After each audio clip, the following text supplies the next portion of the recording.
झारखंड के सीएम हेमंत सोरेन के दिल्ली आवास पर सोमवार को ईडी की टीम पहुंची, जिसके बाद से ही झारखंड में सियासी पारा हाई लेवल पर है। कयासों और अटकलों का बाजार गर्म है, पक्ष विपक्ष आमने सामने है।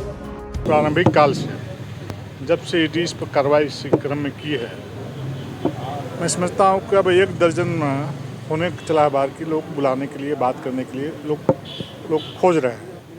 लेकिन बार बार ईडी के समक्ष जाने से बहाना बना करके भागना, ईडी के पास नहीं जाना, ईडी के प्रति गलत बयानबाजी करना, ये दूर दूर तक न्याय संगत नहीं है। ईडी एक संवैधानिक ढांचा है, संरचना है, उसकी अवहेलना करना ये कानून का अवहेलना है। और यदि हम कोई गलत काम नहीं किए हैं, किसी को गलत कार्य में हम लिप्त नहीं हैं, फिर भागने का क्या मतलब है? ईडी के पास जाने से इतने क्यों घबराए हुए हैं लोग? इसलिए इस राज्य की जनता जानना चाहती है कि माननीय मुख्यमंत्री जी को इस राज्य के 3.5 करोड़ लोगों का विकास करने की जिम्मेदारी दी गई थी, लेकिन लगातार 4 वर्षों तक विकास के सारे कार्य ठप पड़े हुए हैं। और माननीय मुख्यमंत्री जी अपने परिवार, अपने वंश और अपने गिने चुने लोगों का विकास में लगे रहे, ये राज्य की जनता जानती है।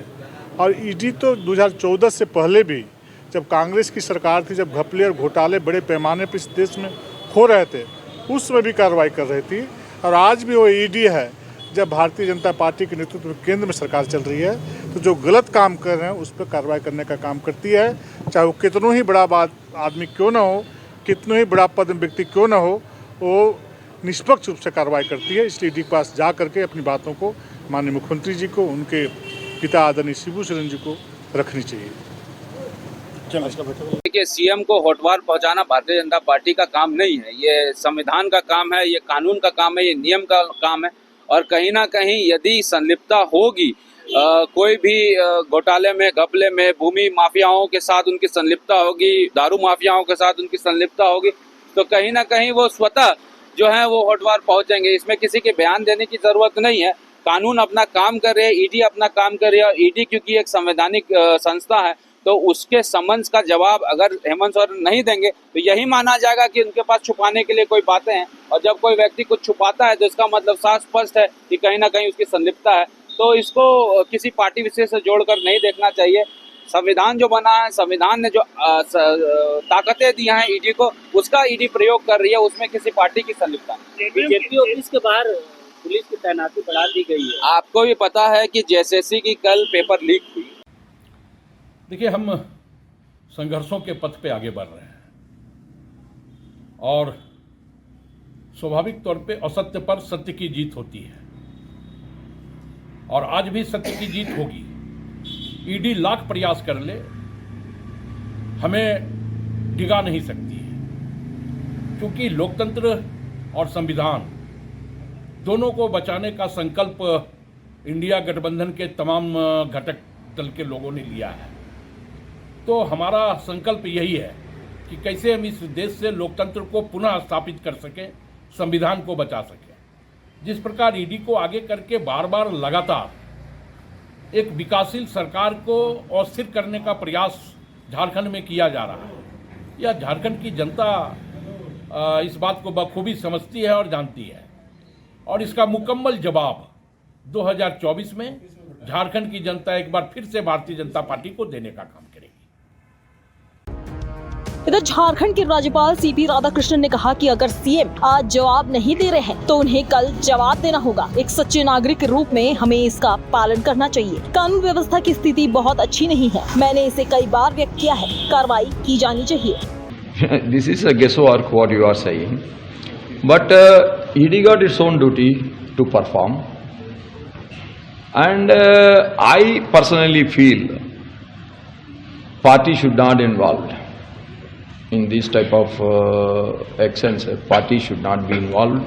This is creating unnecessary tension between the two political parties. That is not required. I will tell you one thing always.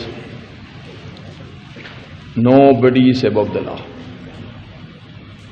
We should not create a situation so that we can become bigger person than the law. That will not work out. Genuine people are opposing the ED actions in Jharkhand. Meanwhile, police are being deployed everywhere.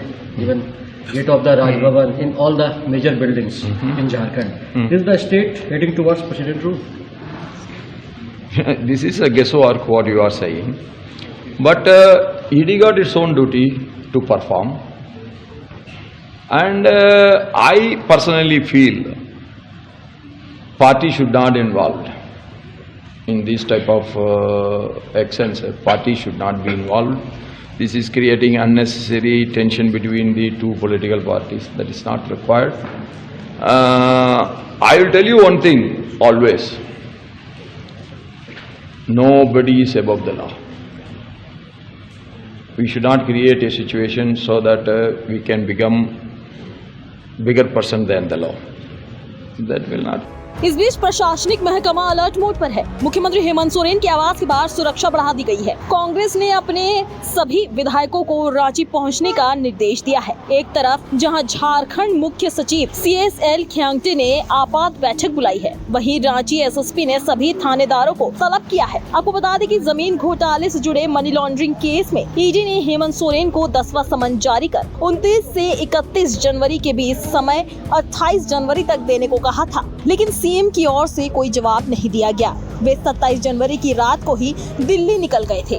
जमीन घोटाला मामले में झारखंड के CM Hemant Soren को ED ने 10वां समन भेजकर यह तय करने को कहा था कि 29 से 31 जनवरी के बीच कब पूछताछ की जाए। निर्धारित समय 28 जनवरी पर जवाब नहीं देने पर सोमवार 29 जनवरी को ईडी की टीम सीएम हेमंत सोरेन के दिल्ली आवास पर पहुंच गई। आपको बता दें कि 10वां समन भेजकर पहले की तरह ही ईडी ने फिर लिखा था कि अगर वह बयान दर्ज कराने नहीं आएंगे तो ईडी खुद उनके पास पहुंचेगी। इससे पहले 22 जनवरी को ईडी ने 9वां समन भेजकर सीएम को पूछताछ के लिए 27 से 31 जनवरी तक का समय दिया था। 25 जनवरी को सीएम हेमंत सोरेन ने ईडी को पत्र लिखकर 9वें समन का जवाब दिया था। 9वें समन के बाद ईडी को भेजी चिट्ठी में सीएम हेमंत सोरेन ने अपनी व्यस्तता का हवाला दिया और कहा कि वह इस समन का जवाब बाद में देंगे। इधर ईडी ने 27 जनवरी को मुख्यमंत्री को 10वां समन भेजकर समय देने को कहा।